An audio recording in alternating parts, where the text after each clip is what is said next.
আমার হাতে যে সকারটা দেখতেছেন এই সকারটা একটা দুর্ঘটনার কবলে পড়ে বাঁকা হয়ে গেছে, বা সকেট জাম্পার সকার যে যা কিছুই বলেন, তো এটা বাঁকা হয়ে গেছে। তো এটাকে সোজা করার জন্য আসলে বিশেষ কোনো কিছুই প্রয়োজন হয় না, শুধুমাত্র আপনার কাছে থাকা স্ক্র্যাপে চলে যাওয়ার মতো বা ফেলে দেওয়ার মতো কিছু জিনিস দিয়ে আপনি একটা ঢাইস বানিয়ে নিতে পারেন, যা দিয়ে আপনি সকারটাকে সোজা করতে পারেন।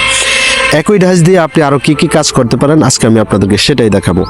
তো এর জন্য দেখেন আমি একটা ফিনিয়াম 71 দাঁতের একটা ফিনিয়ামের প্রয়োজন, ফিনিয়ামের একটা বক্সের প্রয়োজন। এগুলো হচ্ছে যে এক্সেল, এটা হচ্ছে যে অ্যাঙ্গেলের একটা টুকরো, বাকিগুলো রড।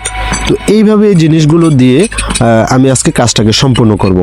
তো দেখেন এখানে আমি 1 ফুট পরিমাণের 4টা টুকরো অ্যাঙ্গেল নিছি। তো এই 4টা টুকরো অ্যাঙ্গেল আমি একটা ফ্রেম আকৃতি তৈরি করে এটাকে ওয়েল্ডিং করে নেব।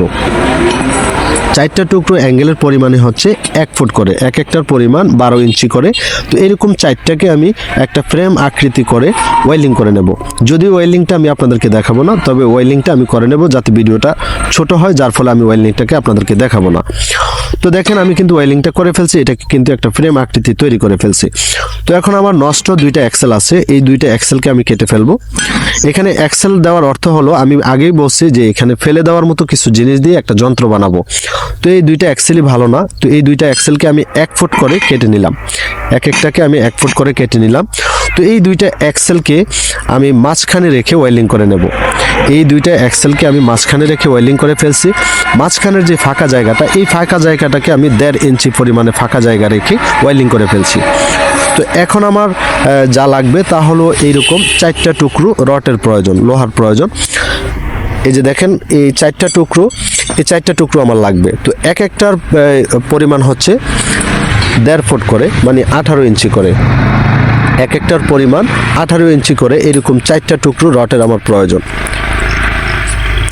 তো এই 4টা টুকরো আমি ওয়েল্ডিং করে ফেলছি। তো এই 4টাকে সাপোর্ট দেওয়ার জন্য, এখানে 2টাকে সাপোর্ট দেওয়ার জন্য আমি মাঝখানে একটা টুকরো ব্যবহার করব, ভেতরের অংশে একটা টুকরো, এগুলোকে আমি ওয়েল্ডিং করে ফেলছি। একইভাবে 2 সাইডেই করছি, একই কাজ 2 সাইডেই করছি। তো এখন আমার যেটা প্রয়োজন এটা হলো 71 দাঁতের একটা ফিনিয়াম, এটা 4 নাটের একটা ফিনিয়াম। তো এই ফিনিয়ামটা যথেষ্ট ভারী, তো এই ফিনিয়ামটাকে আমি মাঝখান থেকে কেটে ফেলবো। এই ফিনিয়ামটাকে মাঝখান থেকে কেটে আমি এটাকে 2টা টুকরো করে নেব। এদিক দিয়ে মাঝখান দিয়ে কেটে 2টা টুকরো করে আমি 2 সাইডে এটাকে ব্যবহার করব। তো পাশাপাশি আমার এই স্প্রিংয়ের টুকরো লাগবে, এরকম স্প্রিংয়ের টুকরো লাগবে, ছোট ছোট 2টা টুকরো। তো দেখেন ফিনিয়ামটাকে আমি এই পজিশনে রেখে 2টা টুকরো, যার মধ্যে 2টা টুকরো 2 সাইডে এরকম পজিশনে রেখে ওয়েল্ডিং করে ফেলবো। 2টা টুকরো আমি এরকম পজিশনে রেখে 2 সাইডে ওয়েল্ডিং করে ফেলবো। তো দেখেন আমি 2টা টুকরো ফিনিয়াম 2 সাইডে ওয়েল্ডিং করে ফেলছি। পজিশনটা কেমন হয়েছে আপনাদেরকে যদি একটু দেখাই, একটু লক্ষ্য করেন পজিশনটা কেমন হয়েছে। আমি যদিও এখানে ওয়েল্ডিংটা খুব সুন্দরভাবে এখনও করিনি, এটা আমি পরে করব, আপনারা আগে বুঝেন, আপনারা আপনাদের মতো করে নেবেন। তো এখন যে বক্সটা আমার প্রয়োজন, এই বক্সটাকে আমি কাটবো। এখানে একটা বক্সের প্রয়োজন আছে, এটাকে আমি কেটে নেব। দেখেন এটাকে আমি কেটে ফেলছি। তো এখন আমার 3 ইঞ্চি পরিমাণের একটা অ্যাঙ্গেলের টুকরো লাগবে। দেখেন 3 ইঞ্চি পরিমাণের একটা অ্যাঙ্গেলের টুকরো। তো আমি বক্সটাকে কাটছি শুধুমাত্র এই অ্যাঙ্গেলটাকে পজিশন করে বসানোর জন্য।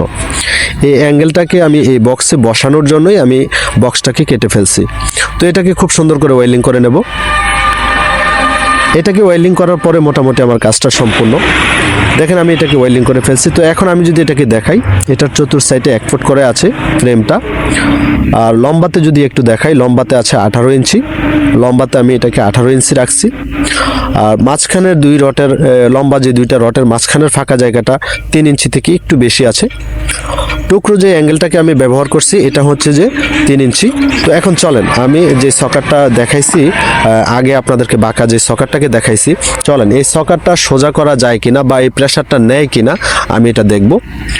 তো এই পজিশনটা দেখেন আমি কিভাবে সেট করতেছি, আপনারা এই পজিশনে রেখে এভাবে রেখে আপনারা প্রেসার দিবেন, প্রেসার দিলে আশা করি সোজা হয়ে যাবে। তো ভিডিওর মাঝখান দিয়ে একটা কথা বলি ভাই, আমার এই চ্যানেলে এই ব্যাটারি চালিত যে গাড়িগুলো আছে এই গাড়িগুলোর বিভিন্ন কাজ নিয়ে ভিডিও আপলোড করা হয়। আজকের ভিডিওটা যদি আপনার কোনো রকম কাজে না আসে, আপনি বিশ্বাস রাখেন পরবর্তী যে ভিডিওটা আপনার কাজে আসতে পারে, অথবা আগের যে ভিডিওগুলো আছে তার মধ্য থেকে কোনো না কোনো একটা ভিডিও আপনার কাজে আসতে পারে। তাই যারা ভিডিওটা দেখতেছেন ভিডিওটাতে একটা লাইক করবেন, চ্যানেলে যারা নতুন আছেন আপনারা ভাই চ্যানেলটাকে অবশ্যই সাবস্ক্রাইব করে রাখবেন। আজকের ভিডিওটা কাজে না আসলেও পরবর্তী ভিডিওটা কাজে আসবে। তো দেখেন আমি কিন্তু এটাকে প্রেসার দিচ্ছি, প্রেসার দেওয়ার সাথে সাথে কিন্তু আমার সকেটটা সোজা হয়ে যাচ্ছে, সকেট জাম্পারটা সোজা হয়ে যাচ্ছে। তো এখন একটা কথা হলো যে এখানে যদি প্রেসার দেন এটাতে কোনো স্পট বা দাগ পড়বে কিনা, না ভাই একটুও দাগ পড়বে না বা কোনো রকম স্পট পড়বে না, কারণ এভাবে আমি কাজ করি শুধু আপনাদেরকে দেখানোর স্বার্থে আমি আবারও কাজটাকে করছি, এটাতে একটু স্পট পড়বে না। তো আমি এটাকে চেক করে নিলাম, একটা হেস্কো বিলেট দিয়ে চেক করে নিলাম। আপনার কাছে যদি হেস্কো থাকে হেস্কো দিয়ে চেক করে নেবেন, অথবা স্কেল থাকলে স্কেল দিয়ে চেক করে নিতে পারেন। দেখেন এটা একেবারেই সোজা হয়ে গেছে। তো এই একটা যন্ত্র দিয়ে আরও কি কি কাজ করা যায় চলেন আপনাদেরকে সেটাও দেখাবো। এই একই যন্ত্র দিয়ে আর কি কাজ করা যেতে পারে। তো এই একটা যন্ত্র দিয়ে আরও একটা কাজ করতে পারেন, সেটা হলো সেটার জন্য আপনাকে যা করতে হবে আপনার দুইটা এক্সেল সংগ্রহ করতে হবে। এই যে দেখেন আমি দুইটা এক্সেল নিয়ে নিছি, এই দুইটা এক্সেলকে আমি উপরের অংশে রেখে ওয়েল্ডিং করে দেব। মাঝখানের ফাঁকা জায়গাটা রাখবো 1 ইঞ্চি থেকে একটু বেশি, মাঝখানের যে ফাঁকা জায়গাটা এটাকে আমি 1 ইঞ্চি থেকে একটু বেশি রেখে ওয়েল্ডিং করে নেব। দেখেন আমি দুইটা এক্সেলকেই ওয়েল্ডিং করে ফেলছি, মাঝখানের ফাঁকা জায়গাটা দেখতেছেন। তো এখন আমার একটা স্প্রিংয়ের টুকরো প্রয়োজন, দুইটা টুকরো প্রয়োজন। তো যেহেতু আমার কাছে নাই এটাকে আমি কেটে দুইটা টুকরো করে নেব, দুইটা টুকরো করে আমি এটাকে ওয়েল্ডিং করে নেব। ফ্রেমটাকে আমি উল্টিয়ে দিই, একটু উল্টিয়ে দিই। তো এই দুইটা টুকরোকে আমি ভেতরের সাইডে রেখে ওয়েল্ডিং করব। এই যে দেখেন এই যে দুইটা টুকরোকে আমি ভেতরের অংশে রেখে আমি ওয়েল্ডিং করব। এখানে যে ফাঁকা জায়গাটা রাখতে হবে, এই ফাঁকা জায়গাটা মূলত এই যে মোটরের যে ফিনিয়াম, এই ফিনিয়ামটা যাতে ঢোকে এইরকম একটা ফাঁকা জায়গা রেখে আমি এটাকে খুব সুন্দর করে ওয়েল্ডিং করে নেব। এখানে কিন্তু আমি ওয়েল্ডিংটা ফাইনাল ওয়েল্ডিং করি না, আমি শুধুমাত্র আপনাদেরকে দেখানোর স্বার্থে আমি কোনো রকমভাবে ওয়েল্ডিং করে শুধুমাত্র ভিডিওটা যাতে ছোট হয়, যার ফলে আমি নর্মালি একটা ওয়েল্ডিং করে আপনাদেরকে দেখানোর চেষ্টা করছি। আপনারা আপনাদের জায়গা থেকে খুব সুন্দরভাবে শক্তপোক্তভাবে ওয়েল্ডিং করে নেবেন। তো দেখেন আমি কিন্তু মোটরের যে শেপ এটাকে খোলার জন্য প্রেসার দিচ্ছি, এটা কিন্তু ধীরে ধীরে খুলে যাচ্ছে। এই যে দেখেন এটা কিন্তু ধীরে ধীরে খুলে যাচ্ছে। তো একইভাবে আমি যদি চেষ্টা করি যে এটা ফিটিং করা যায় কিনা সেটাও দেখব, এটা আসলে কতটুকু শক্তিশালী হয়েছে। যদিও কাজটাকে আমি নর্মালভাবে করছি তারপরেও কিন্তু যথেষ্ট শক্তিশালী বা শক্ত হয়েছে। তো চলেন একইভাবে আমি যদি ফিটিং করার বিষয়টা একটু দেখি যে ফিটিং করতে কোনো ঝামেলা করে কিনা। যদি কোনো রকম ঝামেলা করে, কি কারণে ঝামেলা করে সেটা আমি ঠিক করে নেব। তো বিশেষ করে ঝামেলা করার কোনো কারণ নাই, ঝামেলা করবে বলে মনে হচ্ছে না। চলেন তারপরেও চেক করে নিই, চেক করে রাখা ভালো, আপনারাও বুঝবেন। আমিও যেহেতু একটা যন্ত্র বানাইছি আমি তো এটা দিয়ে কাজ করব, তো একসাথে দুইটা কাজ হয়ে যাক। চলেন আমি এটাকে এখন ফিটিং করার চেষ্টা করি, আশা করি সব কিছু ঠিকই থাকবে। তো যন্ত্রটা ভাই কেমন হইলো বা ডাইসটা কেমন হইলো আপনারা আমাকে কমেন্টে জানাবেন।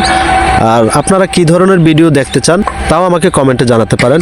বিশেষ কোনো প্রয়োজনে চ্যানেলের ডেসক্রিপশন বক্সে আমার নাম্বার দেওয়া আছে, আপনারা চাইলে আমার সাথে যোগাযোগ করতে পারেন যদি বিশেষ কোনো প্রয়োজন থাকে। তো দেখেন আমি প্রেসার দিচ্ছি, প্রেসার দেওয়ার সাথে সাথে কিন্তু মোটরের যে ফিনিয়াম এটাকে সেট করা যাচ্ছে, ধীরে ধীরে এটার ভেতরে ঢুকে যাচ্ছে। তো সব কিছু মিলিয়ে যন্ত্রটা কেমন হয়েছে আপনারা আমাকে কমেন্টে জানাবেন। যদি ভিডিওটা ভালো লাগে ভিডিওটাতে একটা লাইক করবেন, যারা চ্যানেলে নতুন আছেন অবশ্যই চ্যানেলটাকে সাবস্ক্রাইব করে রাখবেন, যারা আগে থেকেই সাবস্ক্রাইব করে রাখছেন আপনাদেরকে অসংখ্য ধন্যবাদ। ভালো থাকবেন, সুস্থ থাকবেন, আল্লাহ হাফেজ।